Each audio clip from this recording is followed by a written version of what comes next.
Alright, here we are again, back with another one. So this time, we are going to look at the number one thing you're gonna learn how to have to do in order to be able to trade. In order to be able to know how to trade. So we're gonna take it to TradingView. Now you don't have to use TradingView, you can use another charting service. They got plenty of them, Sierra charts and all that other stuff. But the one I like to use is TradingView. It has like a bunch of different indicators. If people want to use indicators to trade or chart or whatever, it's like custom indicators that people do. It's a bunch of good stuff out there. But anyways, so this is what a TradingView chart looks like. Can move that out the way. Whatever. Anyway, so this chart we're looking at Euro USD. What most people know about trading is that the candles go up and they go down. Yes, they go up and down. Everybody knows that. It's like the basic thing that you can learn. It don't matter what the candles are or what color the candles are. You can make them whatever you want. You can make the candles brown, white, purple, orange, gray, whatever. It don't matter. As long as you know which way that the candles are going, it's really up to you.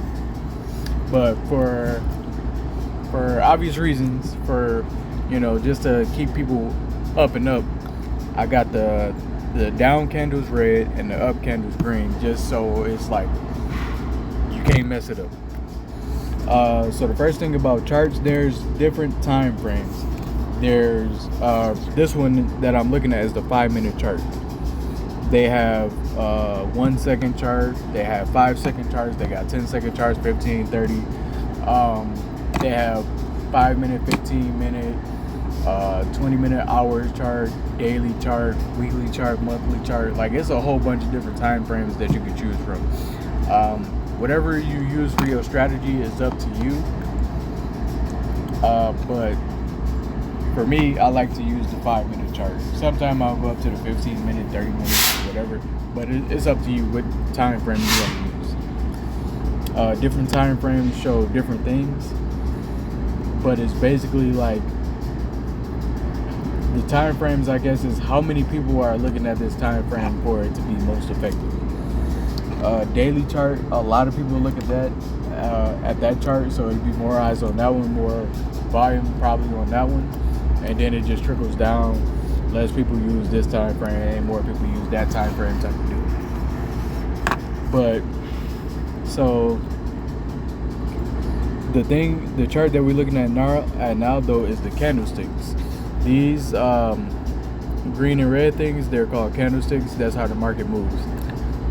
Candlesticks was invented by this one guy in Japan. I forget his name, but it was basically because they were rice trading and they wanted to come up with a way to track the price of the rice and stuff like that. But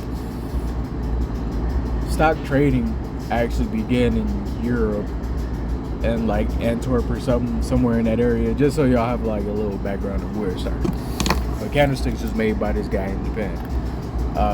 Just an easy way to look at the market and to track it. Then you have other ways to look at the chart. You don't have to use candlesticks. I prefer to use candlesticks, but there's different charts. So you can use the bar chart. I forget who that's invented by, but if you prefer to look at the bars, like every chart has its ups and downs, their pros and cons. So it's up to you to figure out which one you want to use. I personally don't use none of that stuff. And then you got like Heikin-Ashi candlesticks. You got the line chart. You got Renko, point and figure. I'm not gonna do a deep dive into those because, like I said, I don't know much about a lot of the other ones. It's basically up to you which ones you want to choose to do. Don't go with Renko. Don't go with point and figure. If you want to use Heikin-Ashi, okay, but don't use Renko or point and figure or line charts. Why? Because I don't like it. And if you want to choose to use them, I'm sorry, I can't associate with you anymore. Nah, I'm just playing. But anyway, that's basically what a chart breaks down and looks like into. Or looks like. And then you have indicators. We'll get into that on another special segment. And then we'll get into technical analysis on another segment. Just to keep this clean. It's basically like a chart of candlesticks is what it breaks down to, and then it got different charts. Like you go stocks, and you can see like Apple, Tesla, Nvidia, Planetary, AMD, like all that stuff. That's on stocks, and then you got like the funds and the futures, and you got the forex charts, which is what I use mostly. You got charts for crypto. It's basically a chart for everything that you could probably think of. Gold. It's a lot. Let's just say that. And that's all I have for this video, and then I'll see you on the next one.